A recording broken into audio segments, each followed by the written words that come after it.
I'm going to skip the debate between Allah, Adam, and Satan, as we have played the Can You Name the Animals game before. It ends with a clever impersonation, however, with Adam playing Muhammad. Quran 2, verse 39.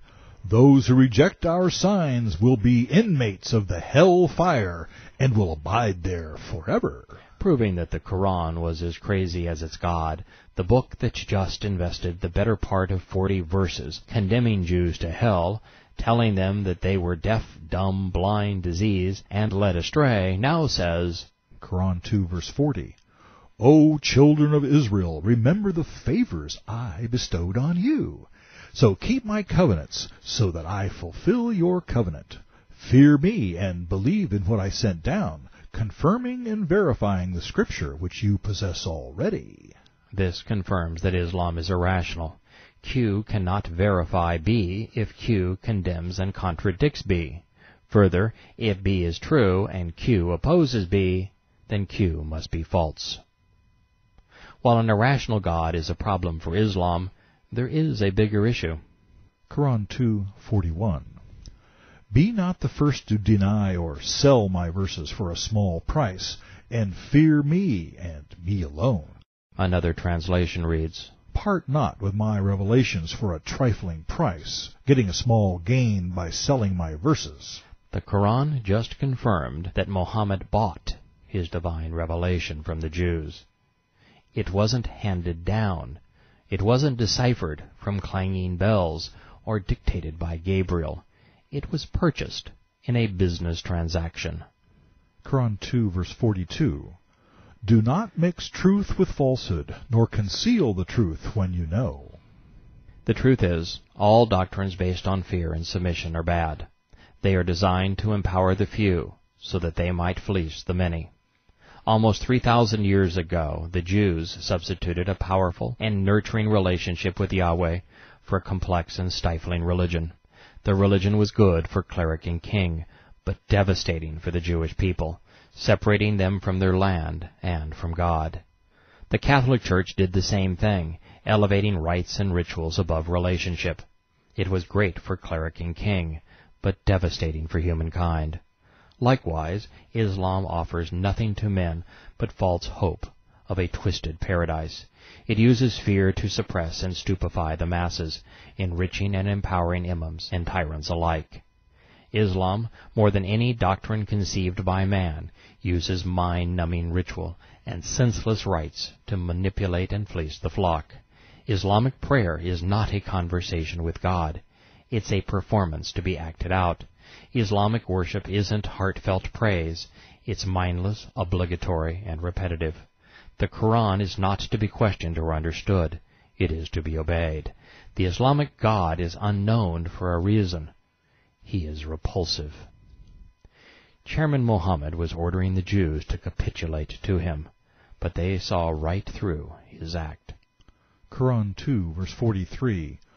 Perform prayer, pay the zakat tax, bow down and prostrate yourself with r2qbhh2, the obedient bowers. You read, recite, and study the Scripture. Why don't you understand? Why don't you capitulate? Nay, seek Islamic prostration. Prayer.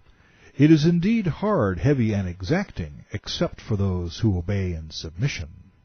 In other words, become Muslims and subject yourselves to my obligations because I need to control you and I covet your money.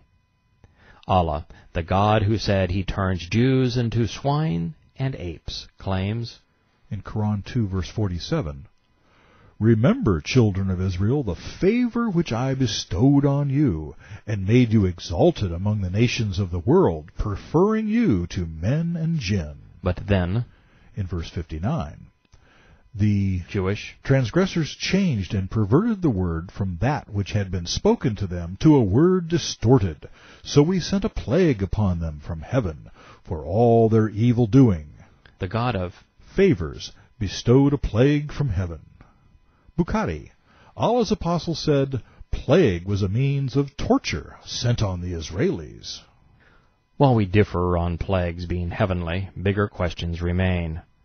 When, how, and why did the Bible get so distorted that it became the opposite of the Quran? The claim is the crux of Islam, yet no Muslim cleric, prophet, or God ever provided a rational explanation, and without an answer, Islam is a counterfeit, a lousy job of plagiarizing, nothing more.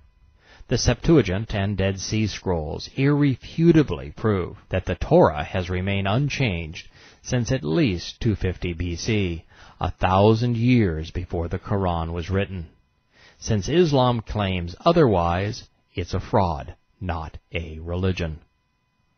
Not only is there a mountain of historical evidence to refute Muhammad's claim, reason alone will suffice.